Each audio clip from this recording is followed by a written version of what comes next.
Mena-Watch, der unabhängige Nahost-Thinktank.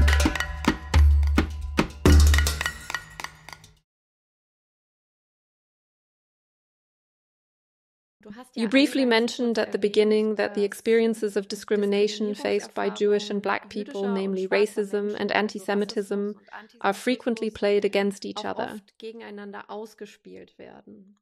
Can you perhaps give some examples and maybe also speak from your own experience about what that looks like in everyday life?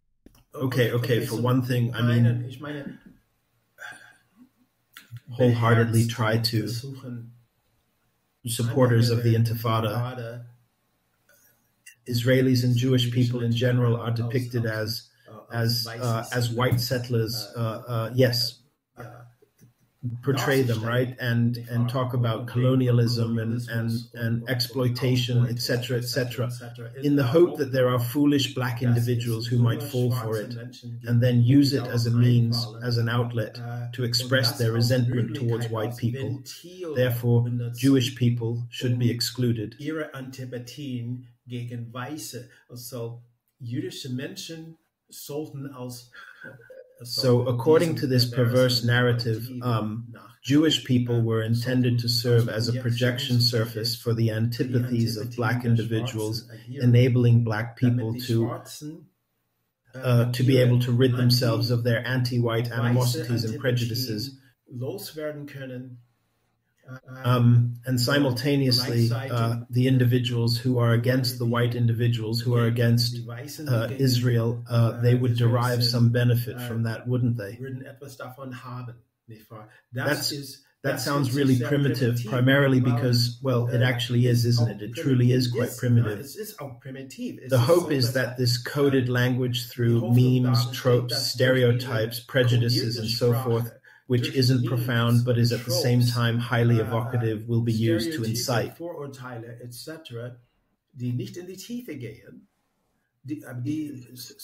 Yet at the same time, they are deeply evocative and highly emotive, you know? Quite often, they're the ones who really play on emotions, right? That this would contribute to agitating Black people against white people, against Jews. And zu animieren.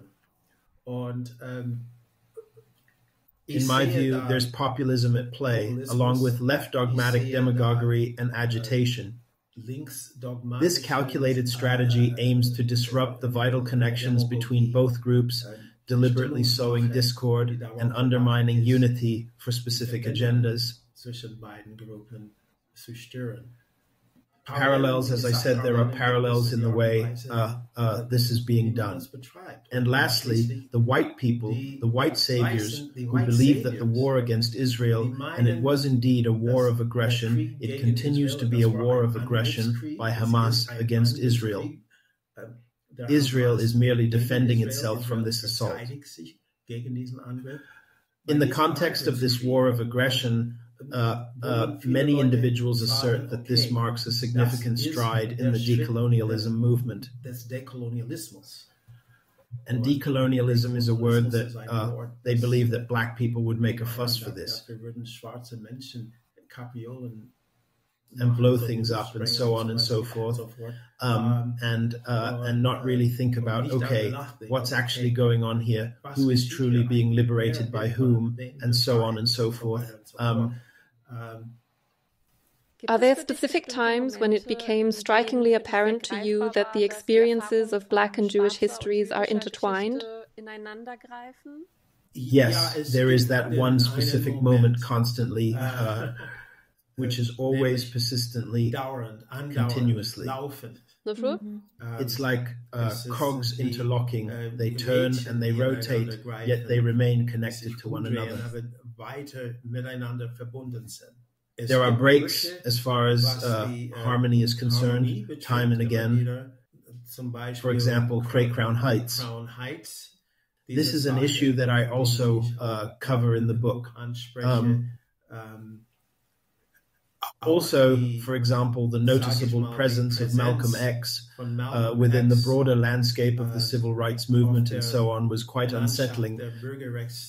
especially when considering his critical statements concerning Israel and various other related matters. Seine Äußerungen über Israel und so weiter und so fort.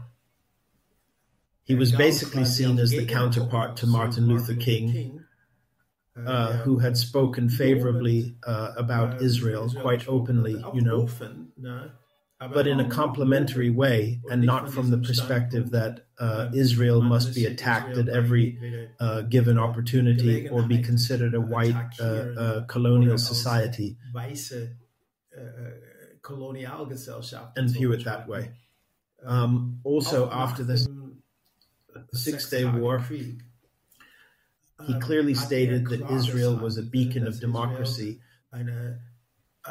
Yes, it was a beacon of democracy, an outpost of democracy in the Middle East, and he praised what the people, essentially the Holocaust survivors, had built from the ground up. And that out of the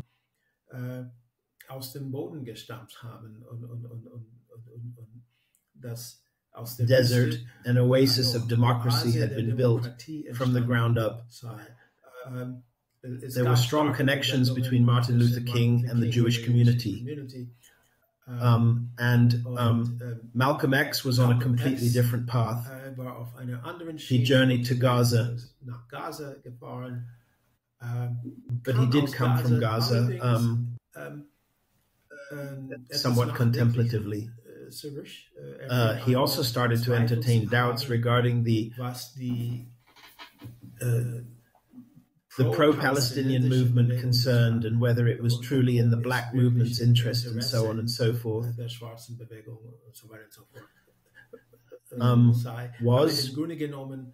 But basically he was seen as the counterpart to Martin Luther King regarding the Jewish perspective on the black community and so on. But regardless of that, there was that strong connection. And in the summer of 1964, during the Freedom Summer, with the Freedom Riders who were traveling in buses in the US, in the South, civil rights activists, etc. The lion's share of the whites consisted of Jewish people, right? And also, when George Floyd was murdered, millions around the world, 500,000 white individuals marched in the streets, a number exceeding that of black people, to protest against racism. And Jewish people were also very significantly involved. Right? And I remind the black community of this when I say it's not enough to simply declare one's unwavering support for Israel. And it's something that should be taken to the streets too, right? You shouldn't just limit it to that, because we need something far beyond performative actions, But it really should be brought to light, because Jewish people have consistently been there for us time and time again. It would be truly wonderful if that could also be made visible. Regarding the current solidarity with Jews and Israelis, this solidarity truly exists, but it is articulated softly within the BIPOC community and many non-black individuals in the BIPOC community who know even less about these historical connections between black and Jewish people undoubtedly perceive it differently, and indeed they easily fall for these narratives of the pro-Palestinian movement. And this is quite frustrating for many Jewish individuals, particularly younger Jewish people who are actually are in favor of peace with Palestine. It's a bit frustrating. They, of course, don't want to be massacred, but they also want to make it known that they are committed to a peaceful solution and so on and so forth. But they are sweepingly labeled as, yes, that's the key word, Zionists. For me, Zionist is not a derogatory term, but it's used as a slur, and they are broadly presented as Zionists, as colonialists. when you're on a university campus and Israelis and Jews are excluded, whether generally or from a pizzeria or any other place, then that is a clearly discriminatory stance, and it is also against the law.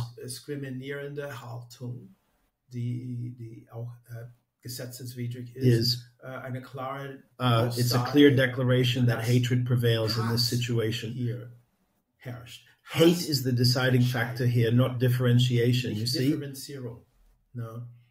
The pro-Palestinian movement certainly welcomes, yes, the involvement of Jewish people, but these are often Jewish individuals who originate from BDS circles in similar groups. They are to these people, those are the good Jews. They can march along. They are also welcome to say a few words in front of the camera and so on and so forth. But that's extremist, you know. That is anti-Israel, and but many Jewish individuals who rather hold a moderate position, just like people of Arab descent who maintain a moderate stance, and this includes Palestinians. They are rarely given the opportunity to express their views. The left-wing press doesn't really want that. It has no desire for that kind of differentiation. Yes, I find that gap in voices is also very clear. And I also find it interesting, time and again, that it's precisely these Jewish people from BDS circles who are invited, and Palestinian voices are not heard at all. It's somehow... That should also continue. I'm sorry, I didn't mean to cut you off. My apologies. But I wanted to emphatically stress that also testifies to the racism in the Free Palestine movement. The Free Palestine movement is inherently racist. And concerning the participation of left-wing white saviors, oh no, it genuinely is like that. These individuals possess colonialist and Eurocentric views. Of all people, the white saviors, the ones who talk about decolonialism. But how can you take them seriously anyway, right? The white saviors, you know, they preach against cultural appropriation, and then they're wearing keffiyehs, those Palestinian ones. There you have it. It's like an error, right? Find the mistake there.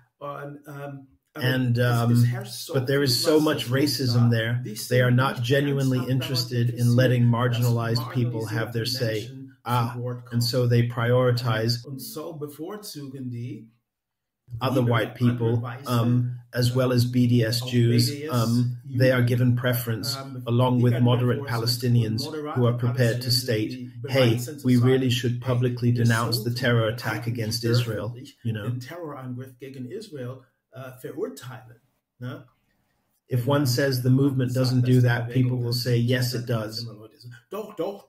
We criticize Hamas, we criticize the terror attack. When? Where was that exactly? Where did that happen? Where did that take place? And as I mentioned, they really don't want genuinely marginalized people to speak up. And I know a situation involving a lesbian Jewish friend wanted to go with her friends to a demonstration against right-wing extremism and such. She wanted to march there against Nazis and similar groups, you know. The organizers of this group wouldn't permit her to join them, allegedly for reasons concerning her own personal safety and security.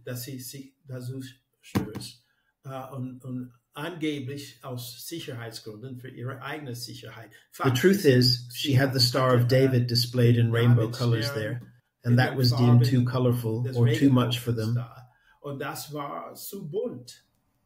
For those people who wanted to participate in a march against Nazis. And so a Jewish lesbian was excluded here in Germany. By a group wanting to march against Nazis. Again, spot the mistake. And in the same vein, as I mentioned, Palestinian queer refugees, for example, are also excluded because what they have to say is essentially very appalling, was appalling, is still sehr entsetzlich ist, entsetzlich wahr ist.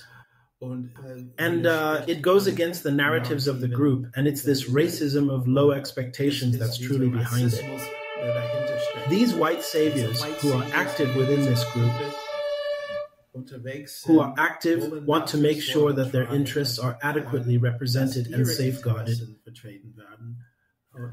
And it is, in a way, an unholy alliance with the Intifada supporters, but at its core, it is structured in a racially discriminatory manner. I have to emphasize this as people say, yeah, why do you say racist? Because these white saviors have no problem with generation after generation of Palestinian children, one after another, being educated to hate Israelis, to engage in a war against Israel, to go to war, to be drawn into the conflict. Erzogen wird, Israelis zu hassen, in den Krieg gegen Israel einzuziehen, to, yes, become martyrs, you know. They have absolutely no problem with these innocent children being ruthlessly slaughtered. That is what Hamas accomplishes by doing this. These children are growing up, or at the very least partially maturing, in a society that whose ultimate goal is to annihilate the Israeli state. All right, this objective is simply not realistic. It's not Israeli. It's not. I'm saying it's not even Israeli in nature. It's utterly fanatical. Israel has never, not once, lost a war. It's fundamentally impossible. From a military standpoint, Israel simply cannot be defeated. Look at what happened in 1967. The man might have hoped, from the attacker's perspective, that this would be Israel's last move. But that wasn't how it turned out. Israel does not lose wars, and that really gets under their skin. They think, okay, then we have to try even harder to wipe out Israel. So those who are advocating for an intifada here are essentially calling for Palestinian children to enter a war, one which they can never emerge victorious from. Hamas, likewise, has no desire for them to win against Israel. They want to constantly and continuously wage war against Israel. So a subtle yet truly fundamental distinction there, you know. And it is racist to suggest, oh, other people's children can happily be thrown into the fire, and we will simply march here and lend our support to them. That is undeniably racist. It is the racism of low expectations. It's like saying, these people don't really know democracy anyway, so they're not going to miss it that much, are they? One never truly engages in dialogue as equals with those affected in Palestine. One doesn't imagine that they might be interested in, or even capable of, a genuine democratization, a true democratization, you know. No, people actually applaud when the destruction of Israel is being discussed. That is undeniably racist.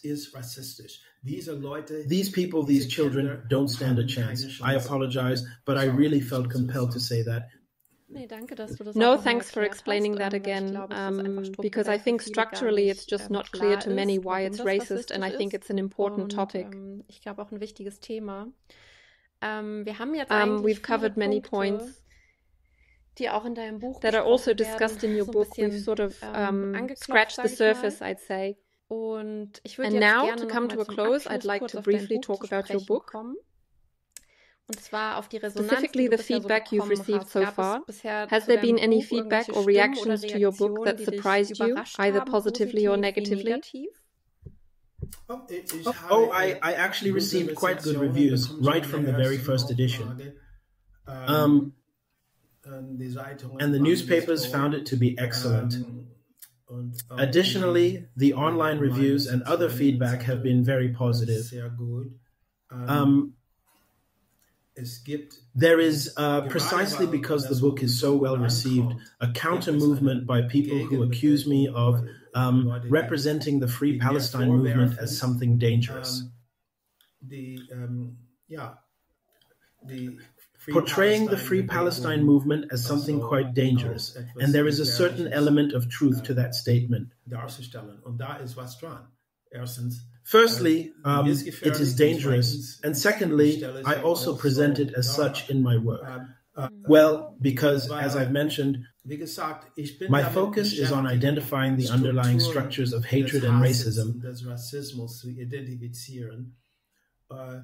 And when I speak about subjects like, for example, the so-called Arab slave trade, the trans-Saharan slave trade, which endured for 1,000 years, or when I bring up individuals such as Martin Luther King and Joachim Prinz, a rabbi from Berlin who was based in the USA. Joachim Prinz, Rabbiner aus Berlin, in den USA, rated. Then it doesn't work out well for people who are trying to disrupt events and readings and so forth. But rather it actually contributes to a greater number of people developing an interest in the book.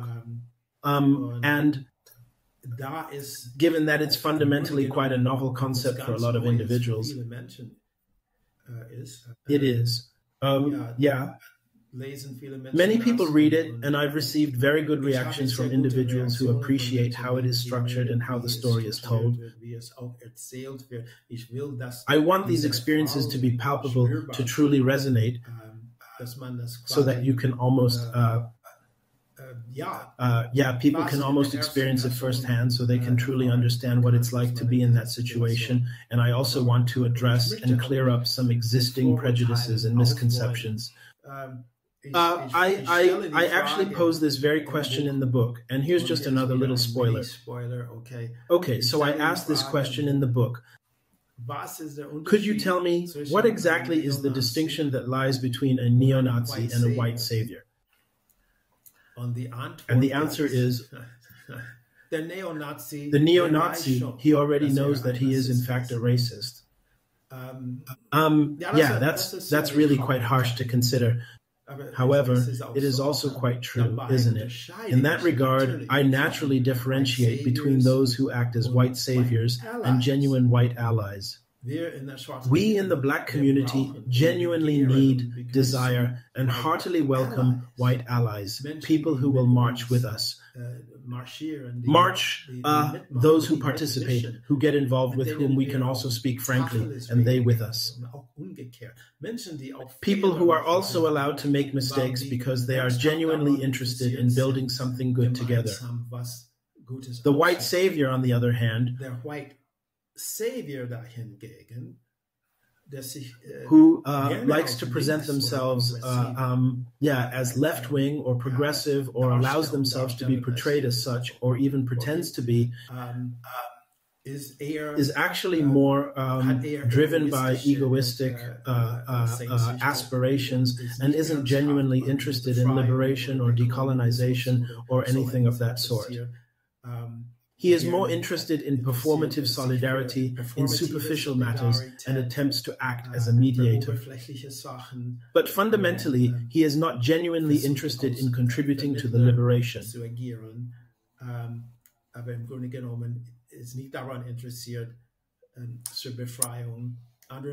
of other people. Instead, they are more interested in preserving their own privileges and cultivating a favorable public image. Mm-hmm. You definitely present a very good example of that in your book, I believe, but let's not spoil it just yet. I would then like to proceed to my last question now. If you had just one wish, a solitary wish for the political culture in Germany and for the media landscape, what would have to change in the next? I was going to ask years, but I think we need to talk about months. What would need to change in the upcoming months to prevent this discourse from becoming even more entangled and unproductive? Okay, you specifically mentioned the media. Perhaps you'd also like to bring up my very recent article that appeared in your publication. Exactly. The article was published just last weekend, right as you're listening to this interview. And I believe it's definitely something you should dive into. The title of this article is Gaza or Nothing at All. That's right, and it is, yes, it is indeed media criticism. It is, in essence, a criticism directed at of the yes, I am criticizing the media's activism in support of Palestine. What I would wish for is a greater degree of objectivity. Well, I believe freedom of the press is an extremely high value.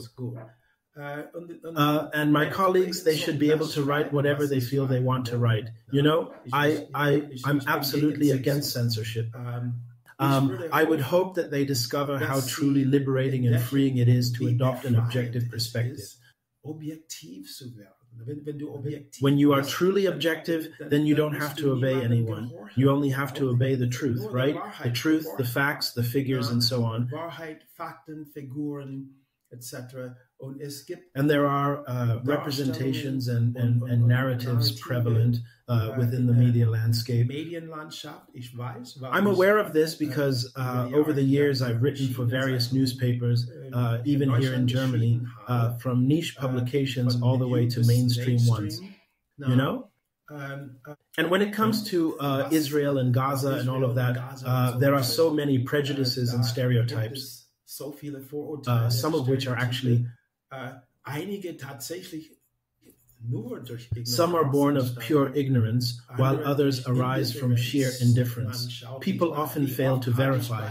How many times have I pointed out instances of false reports, even in the left liberal newspapers where I used to work, for example, based on Tom Fletcher's report from the UN, which stated that 14,000 babies would die in Gaza within 48 hours if 14,000 babies sterben würde, wenn XY this or that would happen, and it turned out to be completely false.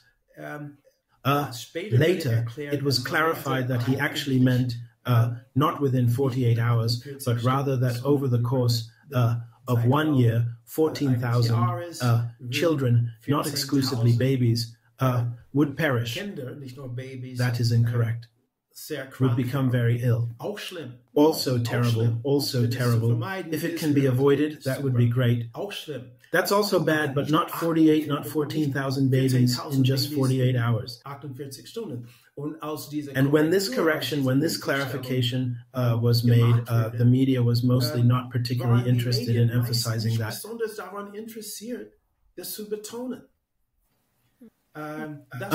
That was extremely disappointing. I actually took issue with many people within a particular editorial department, even escalating it all the way to the editor-in-chief.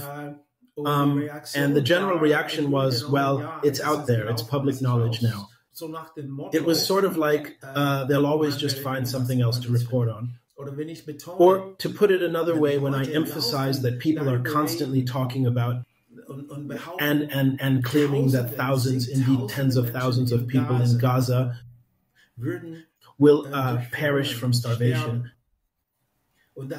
And it becomes so firmly established that the media fails to inquire further. Then, as I highlighted in my personal newsletter, the Hamas Ministry of Health subsequently issues a statement containing a specific figure.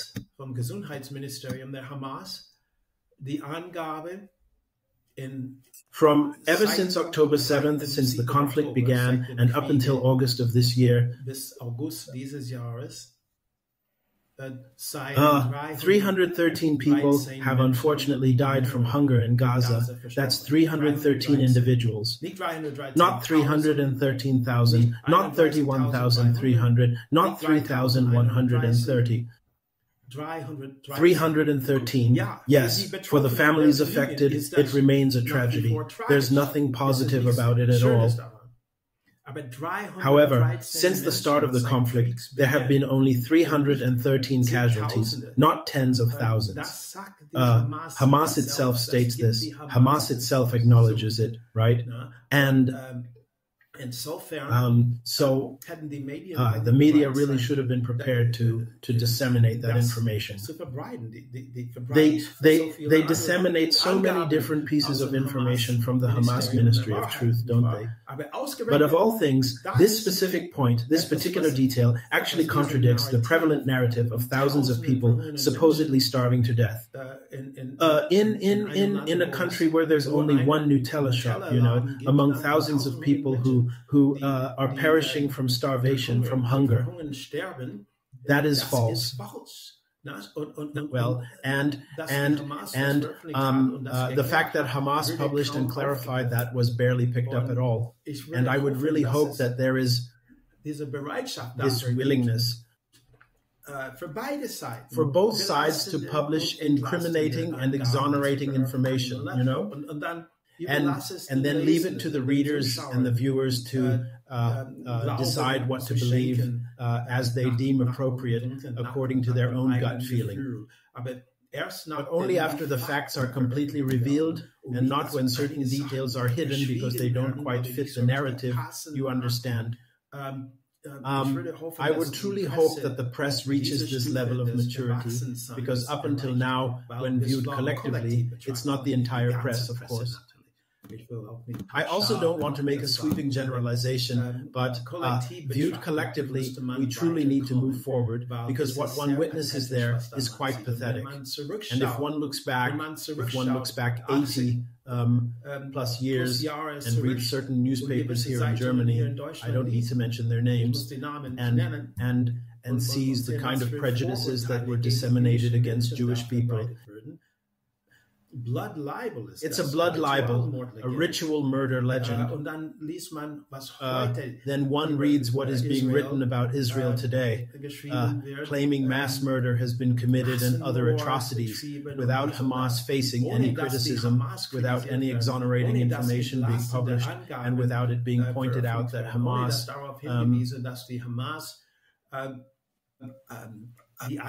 is using its own people as human shields.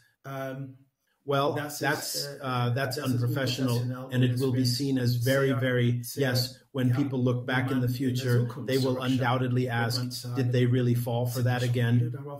And I truly hope that everyone will mature and become more objective, because it's essential for responsible reporting, and there's no need to take sides with Israel, just report the facts as they are. I believe that is an important concluding remark, because these narratives have truly resonated with the civilian population. A lot of it is just parroting, and it's a direct result of exactly what you just described. Today, I heard something absolutely wild from someone associated with the current Gaza flotilla. She claimed on her Instagram channel that there are now 700,000 dead in Gaza, with 350,000 of them being children, but that we should actually anticipate 10 times that figure if we want to be accurate with the facts. Okay. Mathematics evidently wasn't an advanced subject for those individuals there. Otherwise, they would be obligated to provide an explanation. There are at most about 2 million people in Gaza, and sadly, many of them now find themselves in misery. Israel is not responsible for that, not directly responsible, and not accountable for the fact that the people in Gaza are, so to speak, being held captive by Hamas. Isn't that right?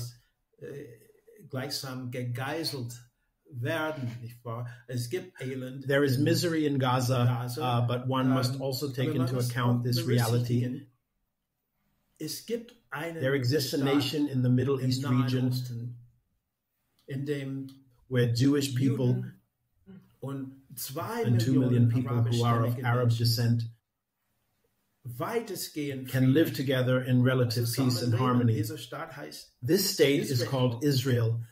Israel isn't attempting to eliminate 2 million individuals in a neighboring state, particularly given that Israel manages to coexist peacefully with its own citizens of Arab descent. I mean, it's genuinely absurd. But the fact that, as I mentioned, mathematics was clearly not an advanced subject for the people involved in the flotilla, as to how they can even navigate, I really don't know the answer to that at all. I'm adept at maritime navigation, but I observe that these individuals and this flotilla usually remain in port, and they constantly rail against Israel's stock market, proclaiming its evil, and so on and so forth. But as I've noted, and as you also mentioned, folks do tend to fall for it, and that, regrettably, is extremely perilous. Ultimately, it doesn't just harm Jews and Israelis. It harms it inflicts damage upon the whole society when people are so easily swayed and easily influenced. Then ultimately it makes no difference whether such a threat emanates from the political left or the political right, does it? Demagogues are indeed demagogues, and they are inherently anti-democratic, wouldn't you agree? And who will be next? I also accuse the Free Palestine movement of having left other people in the lurch, of having sacrificed queer people on the altar of the zeitgeist. People tell me it's Islamophobic for me to now advocate for queer rights. That's how extreme things have become, you know. And if one... I don't even know what to say to that. When you talk to important people, or they say, what did you say? It's 10 times 700,000 or something like that. I mean, and they genuinely mean it. And there are people who actually take something like that seriously. Right? And these individuals are permitted to obtain a driver's license and also to pilot boats and airplanes and such things. I mean, this situation is truly perilous. When will it finally end? It feels akin to battling a relentless cult, doesn't it? Or against heroin addicts, and that is exactly what makes it profoundly dangerous.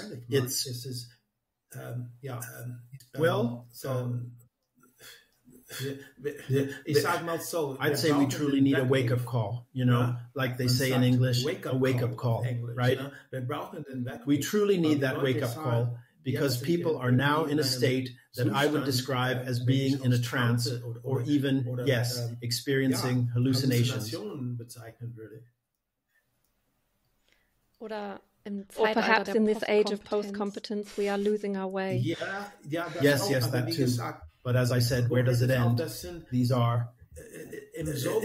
There are many individuals whom one would describe as educated, who have been drawn into the current of this movement. And people with these views now, especially the young people, one day they're going to be sitting in the Bundestag. What kind of factions will be forming then? What alliances? What partnerships? Incidentally, it is really imperative that we think beyond the traditional left-right paradigm, wouldn't you agree? This fabled firewall against anti-Semitism in Germany, which has been so widely spoken of, this once impenetrable barrier, this come to the surface and be recognized, is being completely destroyed and consumed by flames from both the left and the right. And what do left and right even mean today? When left-wing pro-Palestine individuals honor Hamas, an organization that is fundamentally right-wing extremist, a right-wing extremist patriarchy run by billionaire militia leaders. Das von milliardenschweren Milizführern geleitet wird. What exactly does that have to do with being left-leaning? It is exactly like that with my book and with my speeches and performances and so on, and also with cabaret. I point out the absurdity and also the inherent danger posed by this particular movement. This truly represents a new and significant development, indicating a shift in its nature and implications. I see no one. I don't see anyone who's really taking this seriously. I'm taking it seriously. Who's really seriously interested, or almost no one. I'm interested. I look in the mirror and say, okay, there are two of us right there. But there are hardly any people who are interested in saying, okay, how do we calm this down? How do we find a way out of this current situation? And I would also like to remind you that the Free Palestine movement doesn't pursue any democratic goals.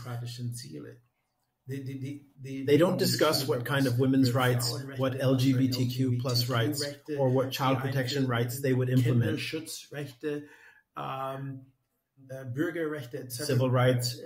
That topic isn't even a consideration for them. It's simply not something they would entertain. They want to destroy Israel. They are driven by hatred and ignorance, and they possess nothing more than that.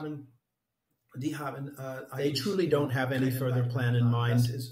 That represents a significant danger, and to mistake that for freedom of expression is, in fact, incredibly perilous. Then I would suggest that we conclude this discussion on a positive note here. And also, I want to recommend that everyone read your article on our website and also your book. It is highly recommended. And I definitely want to thank you for taking the time to do this interview today. And we extend our wishes for great success with your book, with all your dedicated work. And we sincerely thank you for being such a consistently steady voice. Gerne. Sure. Shalom. Shalom. Mena-Watch, der unabhängige Nahost-Thinktank. Besuchen Sie auch unsere Website. Dort finden Sie täglich neue aktuelle Berichte und ausführliche wissenschaftlich fundierte Hintergrundanalysen zur Geschichte und Gegenwart der MENA-Region.